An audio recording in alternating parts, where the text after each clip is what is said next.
श्रावण महिन्यामध्ये अकोट तालुक्यातील धारगड तीर्थक्षेत्रावर भाविकांची मोठ्या प्रमाणात गर्दी होत असते। श्रावणातील दर सोमवारी धारगड तीर्थक्षेत्री दूरदूरचे भाविक मोठ्या संख्येने येत असतात। दर्शनासाठी येणाऱ्या भाविकांची गैरसोय होऊ नये यासाठी प्रशासन तथा सेवाभावी संघटनांच्या वतीने विशेष उपाययोजना केल्या जातात।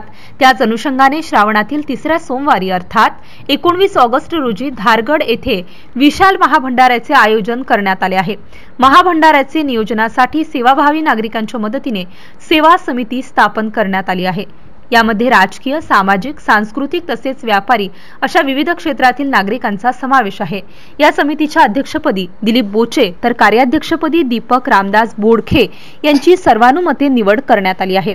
या पदाधिकाऱ्यांच्या प्रमुख उपस्थितीत 7 ऑगस्ट रोजी अकोट शहरामध्ये महाभंडारा नियोजनासंदर्भात महत्त्वपूर्ण बैठक संपन्न झाली। MCN न्यूज मराठीकरिता विशाल आगरे, अकोट शहर प्रतिनिधी।